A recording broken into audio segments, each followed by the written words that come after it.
আপনারা হয়তো মনে করছেন হাসান আলী মোল্লা ইসলামী আন্দোলন ছিল,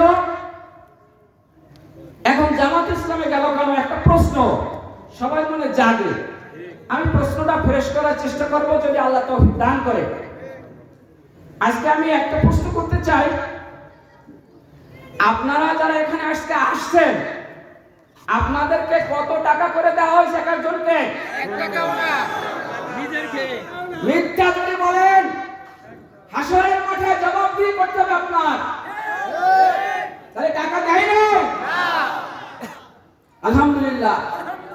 এটা কেন আমি জিজ্ঞেস করলাম? হয়তো এরকম একটা প্রশ্ন আপনার ভিতরে আসতে পারে, হাসান আলী মোল্লাকে মনে হয় কিছু অর্থের বিনিময়ে জামাত ইসলাম ক্রয় করেছে, হতে পারে না? আসলে কিন্তু তা নয়। আমি কেন আসলাম? আমি এর আগে দুটো ইসলামী আন্দোলনের পক্ষে নির্বাচন করেছি, একটা ইউনিয়ন পর্যায়ে, একটা সংসদ পর্যায়ে, কিন্তু আসলে আমরা এগোতে পারি নাই। এলাকার মানুষ, সাধারণ মানুষ আমাদের পক্ষে অবস্থান করে না, আমাদের ডাকে সাড়া দেয় নাই। কিন্তু বর্তমান বাংলাদেশের যে অবস্থা, আমার আগের বক্তা বলে গেছে, আপনারা নিশ্চয়ই শুনেছেন যে তারা কি করেছে দেশের জন্য। বর্তমান বাংলাদেশের যে অবস্থা, যখন এক বাক্স নীতি ঘোষণা করা হয়েছে তখন মানুষ, হিন্দু, মুসলমান, বৌদ্ধ, খ্রিস্টান, কৃষক, জেলে সবাই খুশিতে আত্মহারা হয়েছিল যে আমরা এবার এক বাক্স যখন হয়েছে আমরা ইসলামের পক্ষে একটা সাক্ষী দেব। কিন্তু যখন কোন ইবলিসের অসহায়, ইবলিসের কাম এটা, ইবলিসের অসহায় একটা বাক্স কি হয়েছে? বিভাজন হয়ে গেছে, কিন্তু আরেকটা বাক্স মাঠে রয়ে গেছে। যখন এক বাক্স নীতি ঘোষণা করা হয়েছে, আমার এলাকার কর্মীরা, আমার ইউনিয়নের কর্মীরা, জামাত ইসলামের কর্মীরা ইসলামী আন্দোলনের কর্মীদেরকে দাওয়াত করেছে, আপনারা আসেন আমরা মিটিং করি। আবার আমাদের অফিসে তাদেরকে দাওয়াত করছি, কম বেশি তারা উপস্থিত হয়েছে, আমরা উপস্থিত হয়েছি।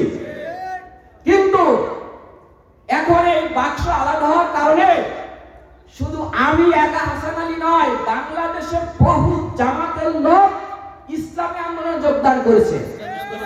বাংলাদেশের বহু ইসলামী আন্দোলনের লোক জামাতে যোগদান করেছে। বাংলাদেশের বহু বিএনপির লোক জামাতি আন্দোলনে, জামাত ইসলামে যোগদান করেছে। আপনারা যারা মোবাইল চালান কি দেখেন না? এখন আমি অল্প দিয়ে শেষ করব। আমি কেন আসলাম? জান্নাত দেওয়ার মালিক চরমনাই বিশ্বাস না, জান্নাত দেওয়ার মালিক দেলার হোসেন সাইদি না, জান্নাত দেওয়ার মালিক শামীম সাইদি না। জান্নাত হবে আমার কর্মের উপরে, যেমন কর্ম তেমন ফল। অতএব আমি আপনাদেরকে বলতে চাই, দুজনে ঠোকরা টুকরি করে যদি একটা ইসলামের বাক্স সংসদে আমরা না পাঠাইতে পারি, তাই আমাদেরকে আবার ওই আয়নাঘরে নিক্ষেপ করা হবে। আলেমদের জন্য আয়নাঘর তৈরি করা হবে, হবে না? আর যদি ইসলামের একটা বাক্স সংসদে কথা বলার সুযোগ পায়, বাংলাদেশে কোন দল আর আয়নাঘর তৈরি করার সাহস পাবে না। আমাদের মাহফিলের মাইক কেড়ে নেওয়ার সাহস দেখাতে পারবে না। আর যদি ইসলামের বাক্স সংসদে না যায়, তাই আমাদেরকে আবার আমাদের মাহফিলকে বাধা দেওয়া হবে, আমাদের মাহফিলের মাইক কেড়ে নেওয়া হবে, আলেমদেরকে জেলখানায় ভর্তি করা হবে। আলেম নয়, আমরা দাঁড়িয়ালা টুপিয়ালা কেউ রক্ষা পাবো না। অতএব সেই কারণে আমি এই দলে আসছি। তাই আপনারা আমার দলীয় যারা আছেন মনে কোনো কষ্ট নেবেন না। আমি আপনাদের কাছে ক্ষমা চাই, আমার জন্য দোয়া করবেন। এবং আপনারা 12 তারিখে ভোট কেন্দ্রে সকাল সকাল যাবেন। কোন মা, কোন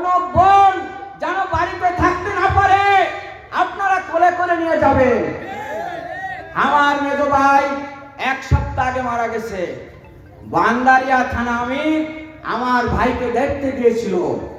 আমি অর্ডার করেছিলাম আমার ভাই যদি 12 তারিখ পর্যন্ত বেঁচে থাকে আমি কোলে করে নিয়ে আমি আমার ভাইকে দাঁড়িপাল্লার পক্ষে একটা সিল দেওয়ার ব্যবস্থা করব। কিন্তু আমার ভাই জামাত ইসলামের একজন সক্রিয় ঢাকা 14 বসবাস করত কসুকাত এলাকায় একজন কর্মী ছিল, সে কিছুদিন আগে দুনিয়া থেকে চলে গেছে। তাই আমার ভাইয়ের জন্য আপনারা দোয়া করবেন, আমার জন্য আপনারা দোয়া করবেন। আমরা জানো ওসমান হাদির বিচার যদি পাইতে হয় ইসলামের বাক্সে ভোট দেওয়া ছাড়া কোনো বিকল্প নাই। যদি শহীদ আবু সাঈদের হত্যার বিচার পাইতে হয় ইসলামী বাক্সে ভোট দেওয়া ছাড়া কোনো বিকল্প নাই।